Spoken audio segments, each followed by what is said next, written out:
Hari ini kita menapaki puasa yang ke-10 ya. Insyaallah 10 hari awal ini akan kita lewati, sepertiga awal daripada Ramadan ini akan kita lewati, yang artinya nanti malam kita memasuki malam yang ke-11 daripada bulan mulia, bulan suci Ramadan. Semoga Allah Ta'ala menerima amal ibadah yang selama ini kita lakukan, dan semoga Allah terus memberikan taufik, memberikan pertolongan kepada kita untuk dapat memaksimalkan bulan Ramadan dengan sebaik mungkin, sehingga kita semua dapat meninggalkan Ramadan dalam keadaan diampunkan dosa-dosa kita oleh Allah Subhanahu wa Ta'ala. Amin. Para hadirin wal hadirat rahimakumullah, di pertemuan terakhir saya menerangkan tentang bagaimana cara memaksimalkan ibadah di dalam bulan Ramadan. Sudah disebut bahwa saat bulan Ramadan kita harusnya memenuhkan perkara-perkara yang sunnah tanpa melalaikan perkara yang wajib, bahkan harusnya meningkatkan kualitas daripada ibadah yang wajib. Yang wajib apa? Ya seperti puasa kita, jangan hanya sekedar puasa, tapi bagaimana sekiranya puasa kita benar-benar sempurna, selamat dari hal-hal yang membatalkan puasa, juga selamat dari hal-hal yang dapat mengurangi bahkan menghilangkan pahala puasa. Begitu juga bagaimana kita memaksimalkannya dengan melakukan ibadah fardu yang berupa sholat 5 waktu. Sholat 5 waktu mulai subuh, zuhur, asar, maghrib, isya. Usahakan kita jangan sampai lalai dalam melakukannya secara berjamaah. Kalaupun kita ketinggalan, minta tolong kepada temannya, atau mungkin untuk kepada anaknya yang masih kecil, untuk anak kamu belum sholat lagi. Tapi kalau perempuan, ibu-ibu ini tidak boleh jadi imam untuk anaknya. Ya meskipun ada pendapat tapi syadz. Ya, seorang ibu boleh mengimami anaknya yang belum balik, yang laki-laki. Ini pendapat ada, cuman itu keluar dari madzhabul arba'ah. Ya, madhabnya Al-Ja'fari. Madhab Al-Ja'fari ini sering dipakai oleh orang-orang Syiah di Iran. Ya. Hanya madzhabul arba'ah tidak boleh perempuan mengimami sholatnya laki-laki meskipun kecil, meskipun anaknya. Ya. Tapi mazhab Ja'far itu ada. Nah, cuman ya ini ya wis, kalau misalnya perempuan ya sama perempuan, anaknya yang perempuan gitu. Kalau yang laki-laki ini bisa untuk anaknya laki atau perempuan. Suruh sholat lagi biar kita berjamaah. Intinya jangan sampai kita tidak berjamaah. Dan kalau kita misalnya berjamaah, ya usahakan di masjid. Kalau tidak ya di rumah nggak apa-apa. Kalau berjamaah, andaikan kita misalnya jadi makmum, usahakan tidak lewat takbiratul ihramnya imam. Artinya begitu imamnya takbir, kita sebagai makmum usahakan langsung takbir. Jangan kemudian masih ngobrol, masih guyon, masih ngelamun. Begitu imam sudah nyampe sawu misalnya, istawu atau sawu sufufakum, itu sudah siap wis sholli fardhol maghribi misalnya. Begitu imam Allahu akbar, selesai sempurna, makmumnya langsung Allahu akbar. Jangan kemudian imamnya Allahu akbar usolli fardhol usolli, ya usollinya sebelumnya wis. Jangan kemudian imamnya selesai takbiratul ihram kita masih sibuk usolli, belum lagi masih sibuk membaca wirid sebelum sholat misalnya, kul a'udzu birabbin nas malikin nas, kesuwen sakurungnya. Jadi begitu ya Allahu akbar Akbar, makmumnya langsung Allahu Akbar. Begitu. Ini Pak, ini kalau misalnya dilakukan selama kurang lebih 40 hari. Kalau hadis yang masyhur 40 hari. 40 hari 40 kali 5 waktu, berarti 4 kali 5 sama dengan 200 kali sholat. Dilakukan tanpa putus, maka Allah akan mencatat untuknya terbebas dari api neraka dan juga terbebas dari kemunafikan. Artinya apa? Kita akan jadi orang soleh, kita akan mudah menjadi orang yang baik. Kenapa? Allah bebaskan hati kita dari kemunafikan, gitu. Tapi dalam riwayat yang lain bukan 40 hari, arba'ina solatan. No, kalau sudah arba'ina solatan iki sing enak ya, 40 solat berturut-turut, arba'in. Sebagaimana biasanya kita melakukan sholat arba'in di Masjid Nabawi. Nah, kita melakukannya di Masjid Takbiratul Muslimin. Nah, gitu. 40 sholatan. Karena 40 sholatan, maka ya berarti berapa? 40 kali 8 hari berarti ya. 8 kali 5 sama dengan 40. 40 sholatan sama dengan berapa? 8 hari. Cangkem, subuh ketemu subuh. Nah, wis. Setelah itu jangan lupa kita sholat qobliyah ba'diyah, ya. Kemudian sholat witir, sholat malam. Ini sudah diterangkan juga bagaimana sholat malam itu. Jadi sholat malam itu adalah qiyamul lail. Nah, di dalam bulan Ramadan qiyamul lail ini sangat dianjurkan. Ya, dan qiyamul lail itu hasil paket minimalisnya dengan kita sholat isya dan sholat subuh secara berjamaah. Isya tok ya nggak apa-apa, tapi usahakan supaya kita dianggap untuk qiyamul lail semua malam, maka isya dengan subuhnya dilakukan secara berjamaah.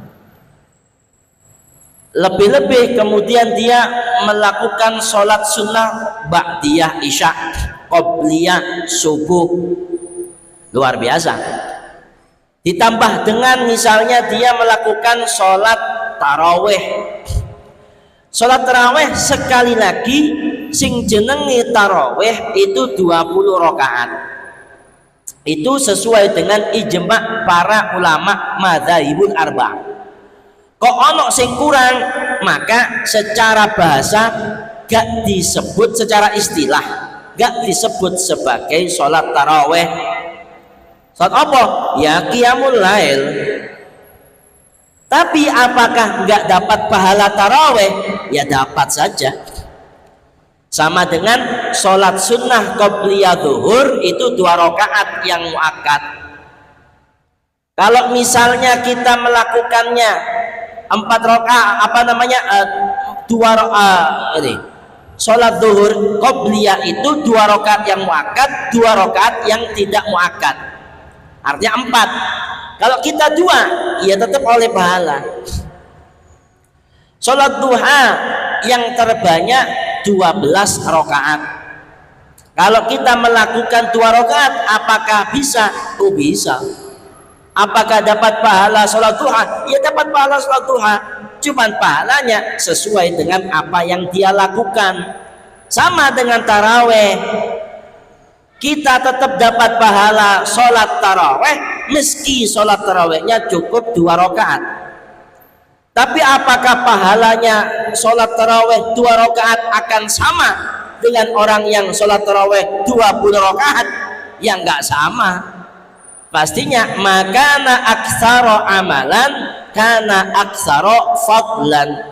Yang paling banyak aplikasi atau pengamalannya, ya otomatis paling banyak keutamaannya. Nah itu. Wes, kemudian sholat witir. Witir itu minimal 1 rakaat, maksimal 11 rakaat. Tapi yang sering kita lakukan di setiap malam Ramadannya adalah 3 rakaat, 2 tambah 1.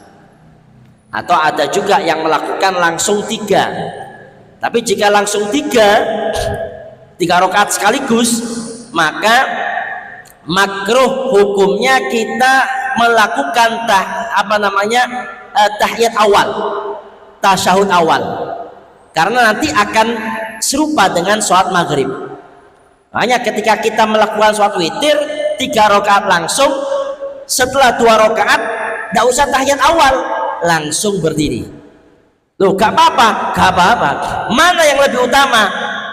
Masing-masing ada pendapatnya.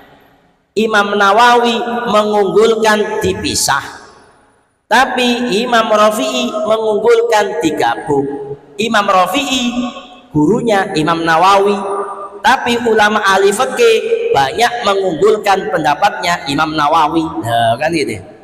Nah, terus si bener, podo bener apa sih gak sholat itu gak bener? Ya podo bener si penting gak agawi dosa. Ya, lawang sholat witir itu hukumnya sunnah. Sholat taraweh juga sunnah. Pokoknya lah kate taraweh saja, kate witir ya witir, sing gak taraweh ya wis tak apa-apa. Usahakan ya aja, tidak apa-apa, kebaikan kita ajak kebaikan. Itu sholat witir. Nah, kalau misalnya nanti kita tidur di malam Ramadan, bangun untuk sahur, jangan lupa kita melakukan sholat tahajud. Sholat tahajud itu sholat yang dilakukan setelah kita bangun tidur. Kita bangun tidur, waktunya malam, kita sholat tahajud. Dan sholat tahajud itu bisa digabung dengan sholat witir. Oh, witirnya kan tadi saya masih 3 rakaat, berarti masih sisa menuju ke 11, sisa 8 rakaat.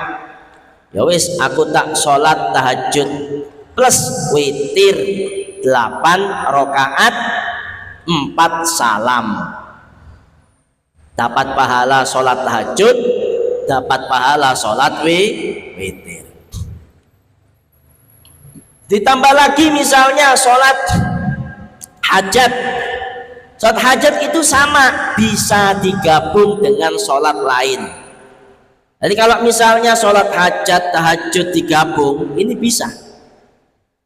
Jadi hajat itu hajat itu dari hadis bagaimana ketika Nabi punya sesuatu yang diinginkan. Kata Kanjeng Nabi, barang siapa yang punya hajat, maka ambil wudhu, berwudhulah dengan sempurna, kemudian sholatlah 2 rakaat, perbagus sholatnya, setelah itu doa, maka Allah akan kabulkan doanya. Ya, kata para ulama, oh berarti sholat hajat. Apa bisa 2 rakaat itu digabung dengan yang lain? Yang penting kan sholat 2 rakaat. Ya, dan pada akhirnya sing penting sholat. Nah, kate sholat maghrib, aku duwe hajat, wis aku tak sholat maghrib, niat supaya apa? Hajati terkabul. Ya bisa saja, tapi jangan diniatkan bareng ambek usollinya itu. Ya wis niat sebelumnya gitu deh. Ketika kita mau sholat, udah sholatnya khusus usolli fardhol maghribi. Niat sholat itu yang wajib hanya 3: usolli fardho maghrib, sholli fardho isya, sholli fardho as-subhi. 3 itu. Kalau sholat sunnah, usolli duha cukup, usolli tahajud.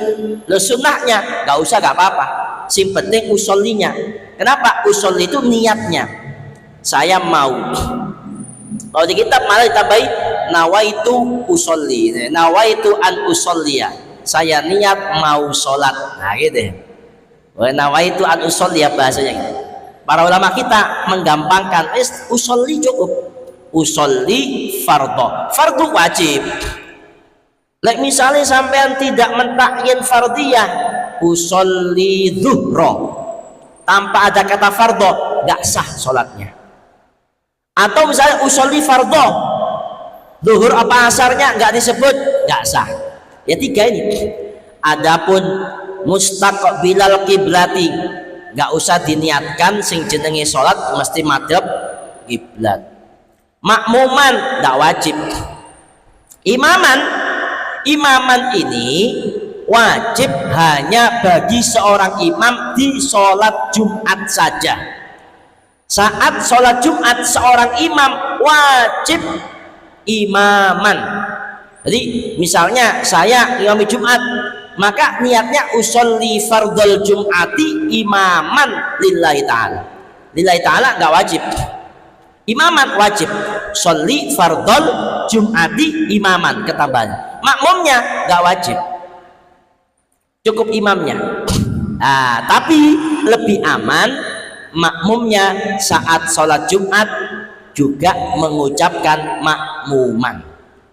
Ya, itu lebih baiknya, karena ada pendapat yang mengatakan makmuman juga harus, karena imamnya harus niat imam, makmumnya pun harus niat ikut imam. Untuk rokataini salah sarokaatin arba'a rokaatin tidak perlu ya. Justru ada yang mengatakan dalam salah satu kitab, di kitab Asbah wan Nadhair, kalau kita sholat zuhur niatnya 5 rakaat nggak sah sholat kita. Usolli fardhu zuhri 5 rakaatin, sholat fardu zuhur saya niat sholat fardu zuhur 5 rakaat. Ini kalau memang betul-betul diniati 5 rakaat tidak sah sholat zuhurnya, meskipun pada akhirnya gak 5 rakaat temenan, pancet petang rakaat, tidak sah sholatnya, karena dianggap dulinan kelawan dosa batal lagi sholatnya. Ayo tidak usah macam-macam. Kalau mau arba rakaat ya monggo, kalau enggak gak usah, gak apa-apa. Sing penting usolli fardhu adz-dzuhri, sholli fardhu maghrib. Dan ini kalau digabungkan saat kita niat itu kan barengan ambek takbiratul ihram, justru malah lebih enak. Allah, saat lisan mengucapkan Allah, hatinya sholli fardhu maghribi, selesai, gampang. Lah misalnya sholli fardhul maghribi salasa rakaatin majmu'an, apalagi ada jamaknya ya, majmu'an, qasran, macam-macam, tambah sulit ini ya. Jamak qasar ya. Jamak qasar ini Bapak ya, para hadirin wal hadirat, jamak qasar ini hal yang sangat penting ya, sangat penting untuk diketahui, tapi jarang loh ya kita yang tahu hukum-hukumnya. Ya apa carane jamak sing tepak, ya apa carane kosor sing tepak. Nah ini harus ngaji begini ini, nggak pas kemudian krungu ning ngene, krungu wis pokoke ngene, ojo pokoknya cari oleh jamak, wis pokoknya jamak, ojo pokok-pokoknya harus punya ilmu. Ya apa carane, ya kudu ngaji, karena ini bagaimanapun jamak kosor ini yang namanya manusia gak pas dekem nang omah terus, pasti dia akan keluar musafir ya. Ketika dia keluar, cara misalnya kalau misalnya dia keluar dari sini ke mana, misalnya ke Pamekasan misalnya, jarak antara Surabaya ke Pamekasan ini sudah kurang lebih 100 km nggak sampai palingnya. Anggaplah misalnya kita kemana, ke tempat yang jaraknya sudah 120 km. Ini apakah dijamak, apakah dikosor? Gak usah katik macem-macem, gak usah katik jamak-jamakan. Sholat zuhur ya zuhur tok, dikosor gak usah petang rakaat di petang rakaat. Apakah itu yang lebih afdal? Ternyata para ulama sepakat ini kalau digabungkan antar madzhabul arba'ah, kalau kita sudah melewati jarak 120 rakaat maka yang lebih baik itu qashar. Baik pendapatnya madhab Hanafi, madhab Syafi'i, madhab Maliki, madhab Hambali. Kalau madhab Syafi'i boleh gitu aja. Kalau madhab Hanafi wajib qashar. Karena itu ya wis lek iso qasharai kalau sudah melebihi jarak 120 km. Gitu. Nah, kalau Syafi'i 80,5 itu baru boleh. Boleh. Tapi kalau sudah 120 sunnah. Bahasanya sunnah. Kalau Hanafi wajib soalnya. Lah kalau jamak zuhur sama asar, maghrib sama isya, subuh tak bisa. Kalau jamak ini, kalau dalam mazhab Hanafi tidak boleh jamak, haram jamak, tak boleh. Mazhab Hanafi gak boleh jamak kecuali saat dia melakukan ibadah haji. Saat haji, setelah dari tanah Arafah menuju ke Muzdalifah, itu maghrib dan isyaknya wajib dijamak. Mazhab Hanafi, gitu ya. Kalau Syafi'i enggak. Kalau Syafi'i ya wis jamak, pokoknya sudah melebihi masafatul qasar boleh qasar. Kalau sudah melebihi masafatul qasri boleh jamak. Bahkan urusan jamak dalam mazhab Syafi'i ini lebih enteng daripada qasar. Bahkan dalam satu pendapat dari Surabaya ke Sidoarjo itu sudah boleh untuk menjamak. Karena apa? Mutlaqus safar. Ini pendapat yang paling ringan dalam mazhab Syafi'i. Tapi dawe Imam Ibnu Subuki, kalau ini jadi kebiasaan sehingga dia jadi ngentengkan sholat, dosa. Bukan berarti gak boleh, boleh, tapi dia berdosa karena ngentengno sholat, ngentengno hukum. Engkau suwe-suwe tekan kene melakukan omah cidek jamak, kan pokoknya perjalanan loh, ngentengno kan akhirnya dosa. Tapi boleh. Nah itu ya, tapi ini jangan diambil, jangan dipakai. Lebih baik yang masafah qasar, jarak jauh baru kita qasar. Wis, itu mengenai sholat witir. Begitu pagi menjelang ada 3 sholat yang dianjurkan. Saat sudah masuk waktu duha ada sholat duha, ada sholat isyraq, sholat terbitnya matahari, ada sholat istikharah, dan ini bisa digabung ketiga-tiganya. Begitu masuk waktu duha, jangan lupa niat sholat 2 rakaat minimal, ya, minimal 2 rakaat kita niati, jangan 1 duha saja. Usolli sunnatat duha wal isyraq wal istikharah, Allahu akbar. 3 sholat duha, sholat istikharah, sholat sunnah isyraq. Ini semua ada dalilnya. Ya, tujuannya apa sholat duha? Ya, untuk mensyukuri nikmat. Ya, itu duha begitu. Karena dari Kanjeng Nabi manusia itu punya 360 ros-rosan. Ya, 360 ros-rosan apa? Penyambung itu. Kayak jari jamari ya, pergelangan ya, pergelangan jari, pergelangan tangan dan sebagainya.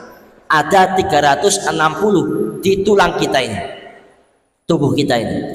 Dan itu untuk mensyukurinya cukup dengan 2 rakaat sholat duha. Ini dari Kanjeng Nabi begitu. Lah sholat duha digabung sampai istikharah supaya apa?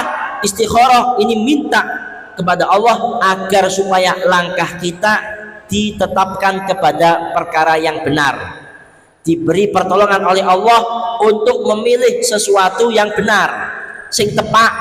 Istikharah. Lu Kanjeng Nabi ku bendino istikharah, sering ya, meskipun tidak setiap hari tapi hampir setiap hari. Makanya jangan sampai ditinggal istikharah itu. Lah gampangannya kita gabung saja. Istikharah bisa dibarengkan dengan sholat apapun. Gabung ambek duha, oke. Gabung ambek sholat wajib, oke. Ambek subuh gak apa-apa, boleh. Istikharah, tahiyatul masjid, dua ini yang bisa gabung dengan apapun sholatnya, ya. Istikharah di malam hari, istikharah di pagi hari. Nanti misalnya sholat maghrib, sholat fardhu maghribi wal istikharah, gak apa-apa. Bahkan tahiyatul masjid juga sama. Jadi sampai keluar dari masjid ini, masuk ke masjid, imam sudah takbir, sampean usolli fardhul maghribi, niat istikharah juga, niat tahiyatul masjid juga bisa. Penggabungan niat, tapi jangan digabung dengan sholat qobliyah ba'diyah. Wah, aku kurang qobliyah maghrib rek, sholli fardhu maghribi wal qobliyatil maghrib, nggak bisa. Sholli fardhu subhi wa qobliyah subuh, nggak bisa, ya. Qobliyah dengan subuh, lah terus sing sah sing di, gak ono sing sah. Lek sampean usolli fardhu subhi ma'a qobliyatihi, aku sholat subuh ambek qobliyah subuh sekaligus. Apakah yang sah subuhnya atau qobliyahnya? Gak ono sing sah sholatnya. Nah, ada yang boleh digabung, ada yang gak boleh digabung. Yang khilaf kalau istikharah dengan tahiyat semuanya sepakat. Yang khilaf itu sunnah wudu. Sampean mari wudu terus sholat sunnah. Ini ada yang mengatakan itu boleh digabung ambek sholat tahiyatul masjid.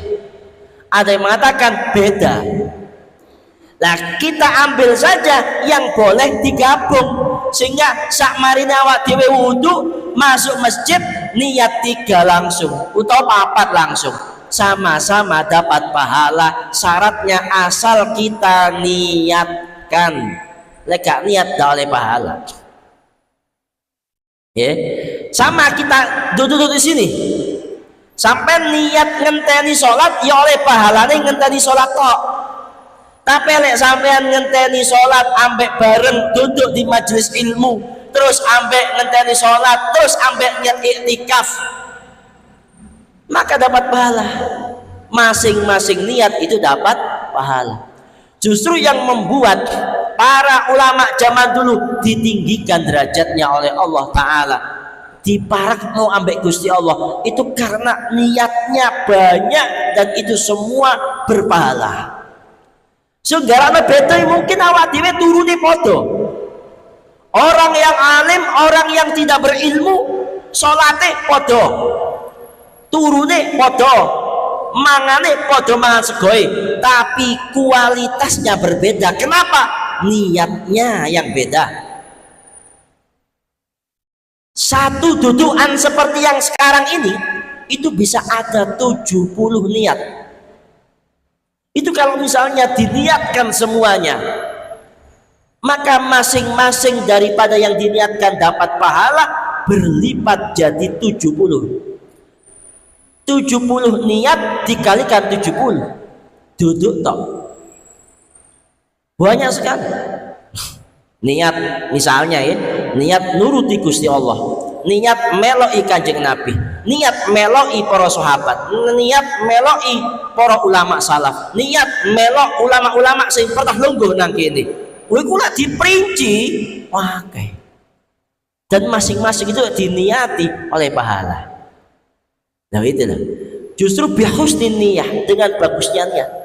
Banyak dan bagus itu semua lah, sehingga bentuk kualitasnya dari mana? Dari niat. Makanya para ulama zaman dulu itu mengajari anak kecil, anaknya untuk niat, sama caranya dengan mengajari mereka membaca suratul Fatihah. Ya apa? Dituntun maca Fatihah, ayo bismillahirrahmanirrahim, dituntun, diejakan. Lu ngajari niat biar niku koyo ngono pisan. Ayo nak, niat sing apik, niat iki, niat iki, niat iki. Itahatus bin nikmah. Dulu nenek saya masih nututi nenek saya. Itu lek kate lapo niat melok ulama, niat koyok niatilah. Ini sing paling simpel ya. Niat koyok niate ulama sing cidek ambek Gusti Allah. Nah, itu ya. Ya Allah, masukkan niat saya ke dalam niat mereka. Ini yang diajar oleh niat saya. Oh, kalau niat poso, niat opo? Ya lillahi ta'ala, hanya itu. Nah, nenek saya dulu mengajarkan niat poso lillahi ta'ala lan niat poso koyok niati para ulama sing parek nang Gusti Allah. Lho, wis koyok niate, mosok pangeran ndak kate madakno. Nah, kan kadang. Ini penting sekali. Ya Allah, saya duduk di tempat mulia ini. Niat saya seperti niatnya para ulama zaman dulu yang dekat dengan Engkau. Nah, setiap amal begitu. Lho sing bedakno kualitas sih. Kuantitas bisa sama, kualitas bisa diadu, kan itu ya. Loh, masalah kualitas ini butuh yang namanya ilmu. Sekali lagi butuh yang namanya apa? Ilmu. Kudu ngaji kayak ini. Salat duha 2 rakaat maksimal 12 rakaat. Tapi yang terbaik 8 rakaat. Aneh duha ini. Yang terbaik 8 rakaat. 2 terbaik. Mendekati yang terbaik 6 rakaat, bukan 4 tapi 6. Yang sempurna 8 rakaat, yang terbanyak 12 rakaat. Ini luar biasa. Kenapa kok begitu? Karena hadisnya yang sahih duha 8 rakaat. Ya. Adapun yang 12 ini hadisnya hasan, bukan sahih, di bawahnya. Bahkan ulama banyak mengarahkan 12 rakaat ini ke sholat sunnah rawatib qobliyah ba'diyah. Ya, barang siapa yang sholat 12 rakaat setiap hari, maka Allah bangunkan sebuah istana di surga. Para ulama ada yang mengarahkan itu sholat duha. Para ulama kebanyakan itu sholat sunnah rawatib, qobliyah subuh, qobliyah zuhur, qobliyah ba'diyah zuhur dan lain sebagainya. Ditambah dengan 2 rakaat sholat duha. Gitu. Tapi kalau hadis yang sholat duha 8 rakaat sahih. Gitu. Ini kita lanjutkan besok insyaallah. Mungkin manfaat. Al-Fatihah.